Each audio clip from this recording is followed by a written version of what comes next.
Israel के जुल्म से रहे फिलिस्तीन के सब्र का बांध आखिर टूट ही गया। फिलिस्तीनियों के मन में भरा गुबार इजराइल पर मिसाइल बनकर गिरा और एक बार फिर फिलिस्तीन का ये इलाका खून आलूद हो गया। हालांकि इस इलाके में यह कोई पहली जंग नहीं है। यह इलाका नाइंसाफी और खूनेजी की बुनियाद पर बने इजराइल के जुल्म का चश्मदीद गवा रहा है। ताजा हमलों ने इसे एक बार फिर चर्चा में ला दिया है, तो मैंने सोचा क्यों ना आज आपसे फिलिस्तीन और इजराइल की बात की जाए। आपको बताया जाए कि इजराइल का अस्तित्व कैसे वजूद में आया। आपको जालिम इजराइल के अस्तित्व की कहानी सुनाई जाए। आपको बताया जाए कि किस तरह साल दर साल जालिमों की एक टोली ने साजिश के तहत अपने को पनाह देने वाले एक मुल्क पर ही कब्जा करके उस मुल्क के बाशिंदों को उनके ही घर में उनके अस्तित्व की लड़ाई लड़ने के लिए मजबूर कर दिया। गौर से सुनिएगा, ये इजराइल के अस्तित्व की कहानी है। अरब देशों से लगा हुआ एक देश था। अरब मुस्लिम आबादी वाले इस देश को फिलिस्तीन के नाम से जाना जाता था। उस वक्त तक इजराइल नाम का कोई देश वजूद में ही नहीं था।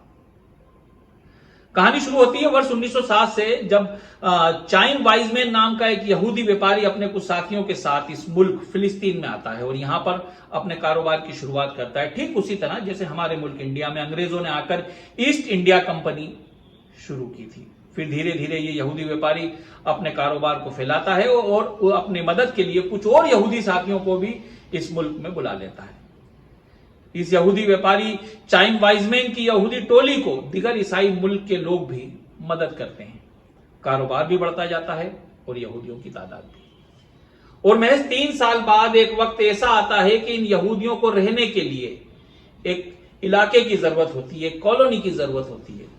तब तत्काल यहूदी नेशनल फंड की स्थापना की जाती है और यूरोपीय देशों की मदद से यहूदी कॉलोनी के लिए फिलिस्तीन में एक बड़ी जगह खरीद ली जाती है। इस जगह पर रह रहे 60,000 फिलिस्तीनियों को बेघर करके यहूदियों के लिए एक बड़ी कॉलोनी बना दी जाती है, जिसका नाम इजराइल रखा जाता है। इसी दौरान पहली वर्ल्ड वार शुरू हो जाती है। ऑटोमन एम्पायर खत्म हो जाता है और फिलिस्तीन पर ब्रिटिश हुकूमत कायम हो जाती है।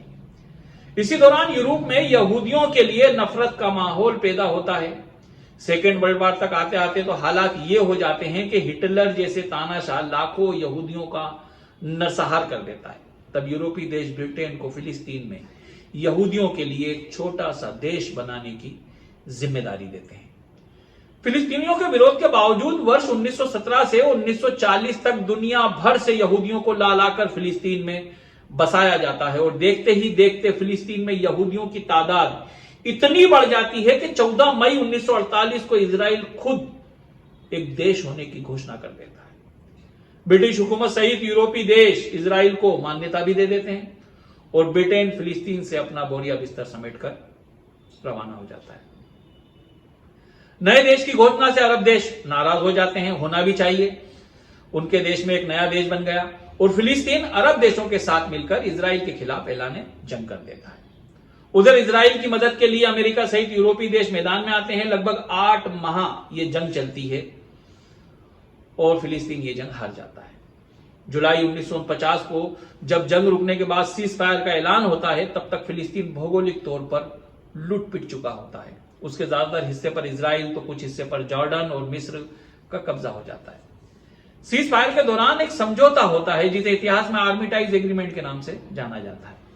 इस एग्रीमेंट के मुताबिक जॉर्डन और मिस्र के हिस्से में तो फिलिस्तीनी बसे रहते हैं, लेकिन इजराइल के कब्जे वाले इलाके से 7.5 लाख फिलिस्तीनियों को बेघर करके उनका इलाका यहूदियों को यानी इजराइल को सौंप दिया जाता है। जॉर्डन के कब्जे वाले हिस्से को वेस्ट बैंक और मिस्र के कब्जे वाले हिस्से को गाजा नाम दिया जाता है। फिलिस्तीन की राजधानी यरूशलेम को भी 2 हिस्सों में बांट दिया जाता है। एक हिस्से पर जॉर्डन और दूसरे हिस्से पर इजराइल का कब्जा हो जाता है। नाइंसाफी की बुनियाद पर बने इजराइल की ताकत और बढ़ जाती है और वो धीरे धीरे फिलिस्तीन के बाकी इलाकों पर भी कब्जा करने लगता है। लगातार सिमटते फिलिस्तीन को आजादी दिलाने के लिए वर्ष 1964 में फिलिस्तीन लिबरेशन ऑर्गेनाइजेशन यानी कि PLO का गठन किया जाता है। फिलिस्तीन की आजादी की मांग से इजराइल बौखला जाता है और वर्ष 1967 में मिस्र, जॉर्डन और सीरिया पर हमला करके उनसे फिलिस्तीन का हिस्सा रहे वेस्ट बैंक, गाजा और गोलान हाइट्स को दोबारा अपने कब्जे में ले लेता है। यह इलाका इजराइल के कब्जे में जाने के बाद फिलिस्तीनियों को यह इलाका भी खाली करना पड़ता है। इतिहास में इस जंग को 6 डे वार के नाम से जाना जाता है। वर्ष 1973 में मिस्र अरब देशों की मदद से एक बार फिर इजराइल पर हमला करता है। हमेशा की तरह इस बार भी अमेरिका सहित यूरोपीय देश जालिम इजराइल की मदद के लिए खड़े होते हैं और यह जंग बेनतीजा खत्म हो जाती है। बार बार जंग को देखते हुए वर्ष 1974 में संयुक्त राष्ट्र संघ एक प्रस्ताव पारित करता है जिसके तहत फिलिस्तीन को 2 हिस्सों में बांट दिया जाता है। एक हिस्सा फिलिस्तीन को और एक हिस्सा इजराइल को दे दिया जाता है। राजधानी यरूशलेम को संयुक्त राष्ट्र संघ इंटरनेशनल सिटी घोषित कर देता है, यानी दोनों ही देशों के अधिकार क्षेत्र से इसको बाहर रखा जाता है। हालांकि अरब देश इस फैसले से असहमति जताते हैं, लेकिन बंटवारा हो जाता है। उधर इजराइल भी लगातार फिलिस्तीनियों के इलाके में घुसपैठ करता रहता है और फिलिस्तीन इजराइल के बीच लगातार झड़पें चलती रहती हैं। मिस्र सहित अरब देश और इजराइल के बीच तनाव के चलते वर्ष 1978 में अमेरिकी राष्ट्रपति जिमी कार्टर, मिस्र के राष्ट्रपति अनवर सादात और इजराइल के प्रधानमंत्री बेगिन के बीच एक समझौता करवा देते हैं, जिसे कैंप डेविड समझौता कहा जाता है। हालांकि इजराइल की बेईमानी से अन्य समझौते की तरह इस समझौते की शर्तों को भी कभी लागू नहीं किया गया और झड़पों का सिलसिला लगातार जारी रहा। 6 जून 1982 को इजराइल ने लेबनान के मिलिशिया बेरूत स्थित फिलिस्तीनी राहत कैंप पर हमला करके हजारों फिलिस्तीनियों को मार डाला, जिसमें मासूम बच्चे और महिलाओं की बहुत बड़ी तादाद थी, यानी वो सब लोग सिविलियन थे। इसके बाद एक बार फिर इलाके में झड़पें बढ़ती जाती हैं। अब इजरायली सैनिक आए दिन फिलिस्तीनियों के बच्चों और महिलाओं को मारने पीटने लगते हैं, उन पर जुल्म करने लगते हैं, उन पर जातियां करने लगते हैं।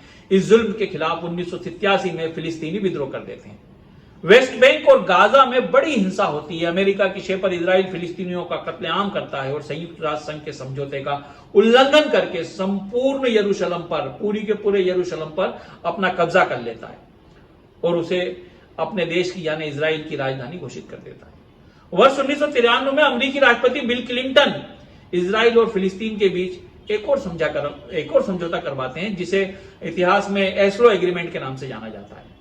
यहां आपको एक बात और बताता चलूं कि फिलिस्तीन मामले में अमेरिका और इजराइल समझौते का सिर्फ ढोंग करते हैं, क्योंकि इजराइल ने कभी भी किसी समझौते की शर्त का पालन ही नहीं किया और इजराइल द्वारा शर्त तोड़ने पर भी अमेरिका ने इजराइल को आंख मूंद कर अपना समर्थन दिया। आप इसे यूरोपीय देशों के इस्लामी फोबिया से भी जोड़ सकते हैं। बहरहाल वर्ष 2000 में इजराइल के एक और फितना पसंद लीडर एरियल शोरेन ने मुस्लिमों के पवित्र धर्मस्थल मस्जिद अक्सा में जाने की घोषणा कर दी, जिससे एक बार फिर इलाके में हिंसा का दौर शुरू हुआ।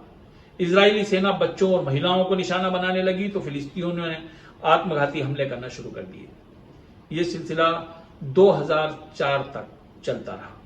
इसी दौरान संयुक्त राष्ट्र संघ ने इंटरनेशनल कोर्ट ऑफ जस्टिस का एक प्रतिनिधिमंडल भी फिलिस्तीन भेजा, जिसने संयुक्त राष्ट्र संघ को बताया कि इजराइल ने गोलान हाइट्स और कई इलाकों पर नाजायज कब्जा कर रखा है।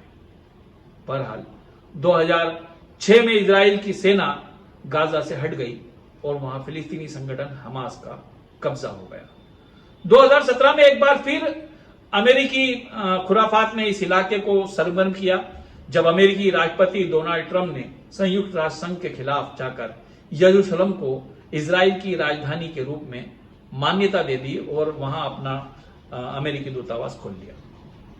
अमेरिका की शे पर ही इजराइल आए दिन फिलिस्तीनियों के इलाकों में घुसकर उनके बच्चों और महिलाओं को मारता पीटता रहा, बुजुर्गों पर जुल्म ज्यादती करता रहा, अपमानित करता रहा। हमास द्वारा किया गया ताजा हमला इजराइल की इन्हीं हरकतों की परिणति है। हालांकि युद्ध किसी भी समस्या का समाधान नहीं है, लेकिन अपमान सहने की भी एक हद होती है।